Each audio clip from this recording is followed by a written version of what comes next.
Hey guys, Yummy here again, and today I went back and played some Medal of Honor from 2010. This was the reboot that a lot of people were hopeful for, seeing the old classic franchise going into the modern day, and then whenever it came out, it was very poorly received, especially by the critics, by a lot of people, but there is a pretty sizable community of people who see the good things in this game, as do I, and I think this is one of the most underrated games of all time, and especially of this decade. So I just wanted to talk about this game, the campaign, and the multiplayer, and why I think it is so great. Now, the campaign for Medal of Honor was actually developed by a completely different developer than the multiplayer. The multiplayer was developed by DICE, and the now extinct studio named Danger Close did the campaign. And it's actually really easy to see the difference between them. It definitely feels different, and there's so much more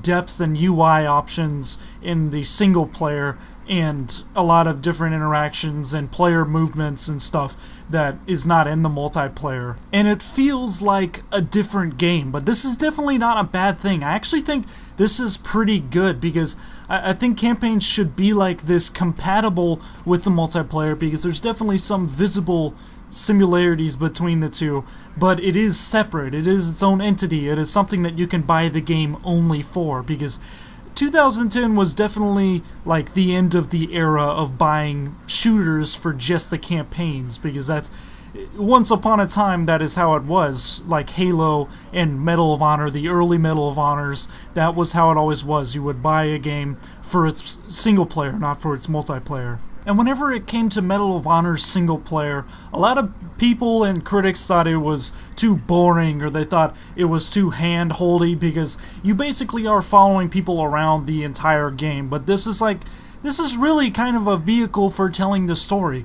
and a lot of people thought the story itself was dry or boring, but if you actually just look at it with some objectivity, you can see that it is a very realistic and gritty story. I mean, all of the campaign, including the campaign of Medal of Honor Warfighter, are based off of true events in Afghanistan by these soldiers, these Tier 1 soldiers, who are like the most elite soldiers on Earth. They're the guys who are like in groups of 2 to 4, and then they go into the most deadly areas all the time.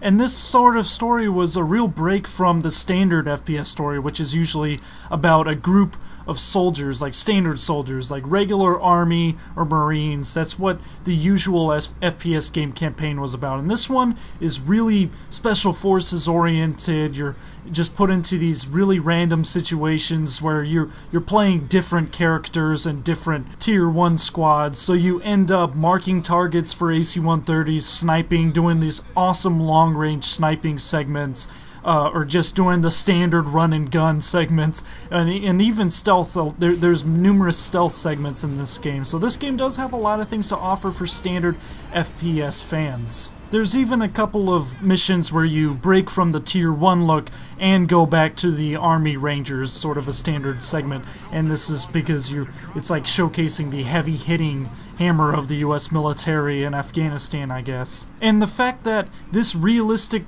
story that had a lot of effort put into it from a lot of sources, there were interviews taken of real Tier 1 forces to make this campaign, and the fact that it got such bad reviews makes me really think that maybe the first-person shooter community has been kind of spoiled by the eye candy of Call of Duty, the big explosive cinematicness of Call of Duty where everything goes wrong and everything explodes very Michael Bay style with no real substance or story. And I mean, it just kind of makes me sad because there's really no chance for people to get like a real story, like kind of a Zero Dark 30 or American Sniper in video game form, which is what Medal of Honor was kind of trying to accomplish.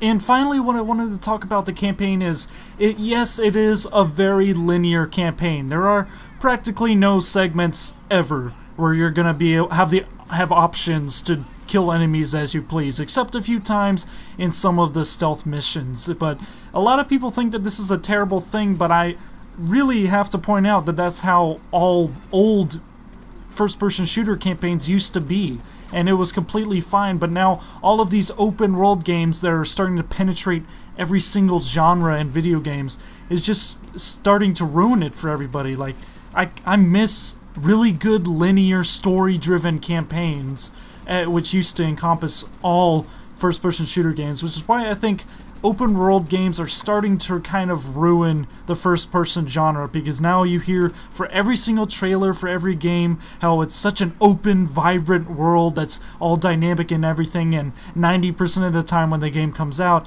it isn't actually dynamic at all and is pretty bland. But, ooh, it's open world, huh? So that's so much better than a good linear story. But I just want to say that Medal of Honor has one of the best linear campaigns that I've ever played, and the story that is gritty and realistic and relatable for other soldiers is just a very fantastic campaign. Now on to what is now the bread and butter of first-person shooters, the multiplayer for Medal of Honor. And this is one of the big selling points for the game because, of course, before we played the game, we got to play the beta and experience it a lot. And in the beta, one thing about the game was they called the opposing forces the Taliban, and apparently that offended a lot of people that you're playing as the Taliban killing American soldiers, so they changed it to OPFOR in the main game, and I thought that was kind of funny. Maybe not in a haha way funny, but just funny anyway. But one thing I can say about the multiplayer is it definitely feels a lot like Battlefield. As I said before, it was developed by DICE, so this is right after Bad Company 2, so it does feel a lot like Bad Company 2 in the way the gun mechanics, movement, because you can't run diagonally in this game just like you can't in Bad Company 2. And in that sense, it was really familiar, kind of a lot easier to learn, a lot easier to master. So if you're a Battlefield fan now, and you just decided to get this game because you can get it for literally like $1 now, it's going to be a lot easier for you to get the hang of. Another thing that I really liked about the multiplayer is the US versus the OPFOR weapons, and of course, it's a lot like what Hardline does now with the cop versus criminal weapons, where in the beginning you can only use whatever side's weapons that you're on, and later you can unlock the weapons for the other side.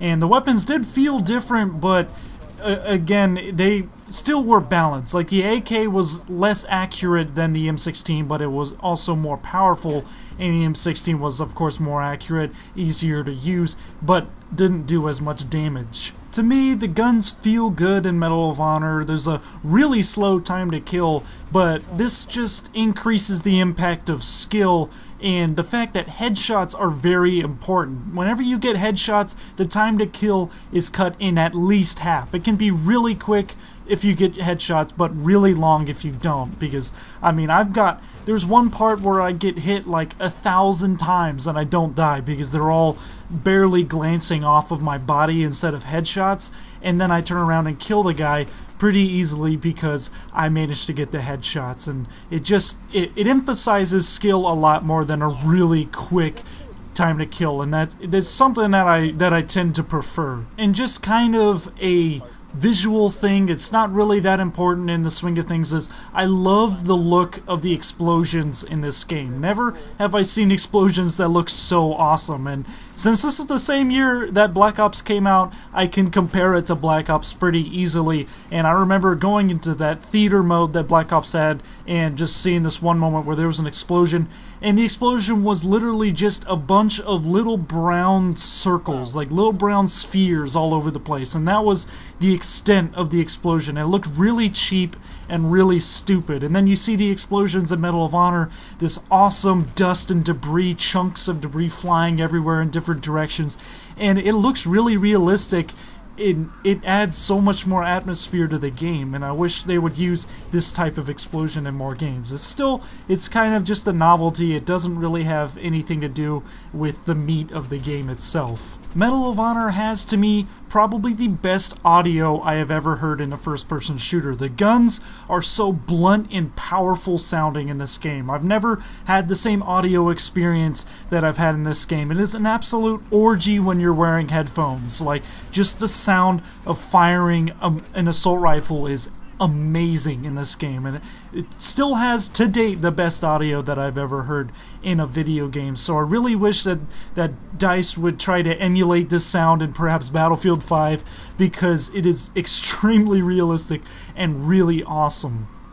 Now, the last thing I wanted to talk about the multiplayer in Medal of Honor is the game modes. Now, it pretty much has your standard game modes for a DICE game, or, you know, just a EA first-person shooter by now. And that's Team Deathmatch. It has Sector Control, which is basically just domination, like from Battlefield 3 and 4. And then there's something called Combat Mission, and this is basically just Rush, but you're actually blowing up real conceivable objectives, not just some MCOM that you don't even know what the fuck it is, and you're just blowing it up for no reason. It's in Combat Mission, which was then emulated in Medal of Honor Warfighter, is actually an objective like a barricade or a bridge or some kind of thing that you have to blow up for a reason in order to move up and then take, in this case, the airfield itself. And it makes a lot more sense. There seems a lot more conceivable objective, and it just makes the game feel a lot more coherent. Like, there's actually a purpose to what you are doing, and that is something that I wish more games would do, especially Battlefield mainstay games. I really wish that they would take this tactic and actually use, you know, seeable objectives. So that's about it for what I wanted to talk about for this game. Now, I do realize that there are a lot of problems with the game, you know, like the intro. There are glitches and stupid things like that knife glitch where you could just stab guys forever that I discovered back on the 360 that I thought was absolutely hilarious. But overall, this game does not deserve such low ratings that it got, and honestly, the fact that Black Ops got a 10 out of 10 does not instill confidence in me of IGN, because IGN and GameSpot and them gave Call of Duty Black Ops a 10 out of 10, and I thought the campaign in that game was horrible. So I just think this game is amazing, and I wanted to share it with you guys. I'm not sure if you guys share my opinion, but if you do, make sure you say it down in the comments. And until next time, if you guys like this, make sure you hit the like and subscribe button. And this is Yummy. Goodbye, and good hunting.